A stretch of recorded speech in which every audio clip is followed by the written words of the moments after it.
never the time and the place, and the loved one all together. This path, how soft to pace. This May, what magic weather.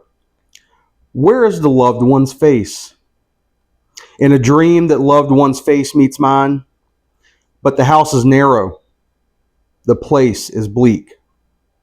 Where, outside, rain and wind combine. With a furtive ear, if I strive to speak, with a hostile eye at my flushing cheek, with a malice that marks each word, each sign, O enemy sly and serpentine, uncoil thee from the waking man. Do I hold the past, thus firm and fast, yet doubt if the future hold I can. This path so soft to pace shall lead through the magic of May to herself indeed, or narrow if needs the house must be. Outside are the storms and strangers. We, oh, close, safe, warm sleep I and she. I and she. That right there is a poem called Never the Time and the Place by the English poet Robert Browning, one of my favorites. He published that in 1883. I thought it would be interesting to start today's video with a reading of that, as I believe it ties into the topic at hand. I had a thought occur to me yesterday morning. I was thinking about our souls and the things that weigh upon us. I got to really thinking about it. The turmoil that men experience inside their hearts comes from a spiritual parallax. You may be asking what I mean by that. As human beings, we all hope and pray for a glorious, fated, divine purpose. Something that was set for us long before we were born. Something that gives our life meaning and importance. And at the same time, we struggle with trying to control our own destiny. Those two outcomes are directly opposed to each other. And I think a lot of the problems that men face, and when I say men, I don't mean specifically the male gender, I mean all people, men, human beings.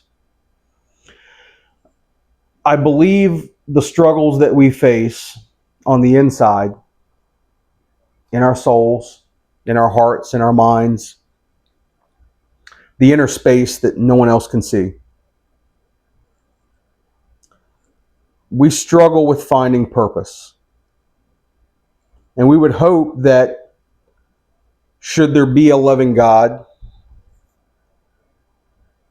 that our destiny would already be decided and we would have a fate that was laid before us that was proper and good. And yet we wake up every morning, we do our jobs, we love our families, we try to enrich ourselves, make ourselves happy. We do all these things trying to control where we're going. And this is not a new debate. This has been bantered about by philosophers for millennia. So I'm not breaking any new revolutionary ground here. But I do believe this discourse has been forgotten in our modern world. And we don't think about it enough. But there's a war waged within our own hearts each and every day, whether we realize it or not. We push against the world, trying to manifest our own destiny, and at the same time hope that a magnificent destiny has already been preordained for us. Human beings are complex creatures. Maybe there's a bleed over between the two concepts and we lead our lives somewhere in the gray. We try to keep one foot on the glorious path of destiny and the other foot on the brick road to independence and freedom.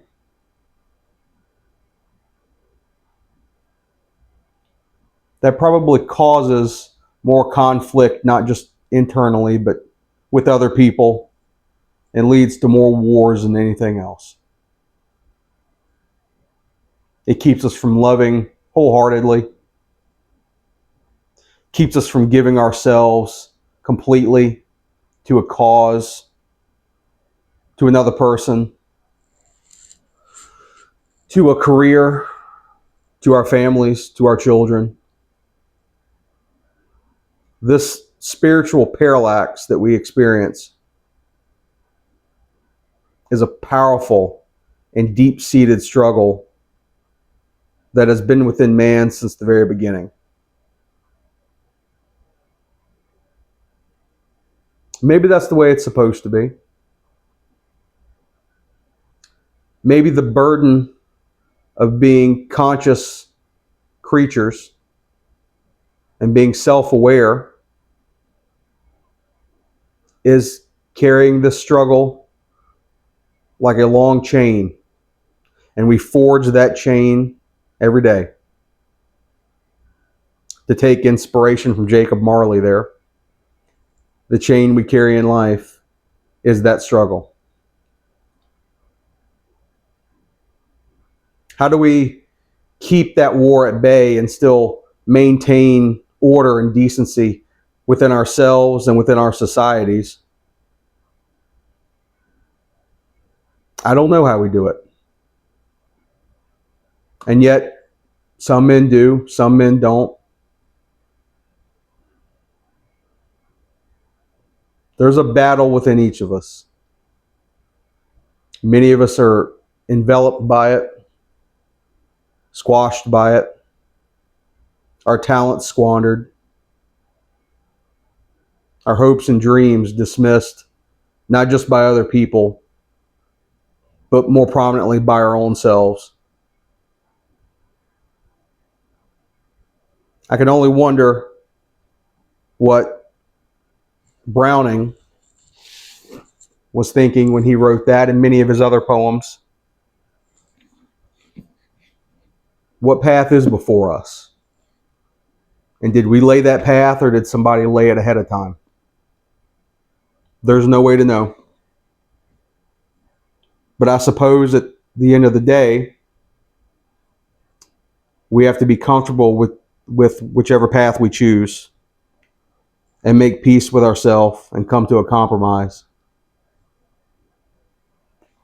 Maybe that's how we bottle up that war inside of us, cast it into the sea, and go on and live another day.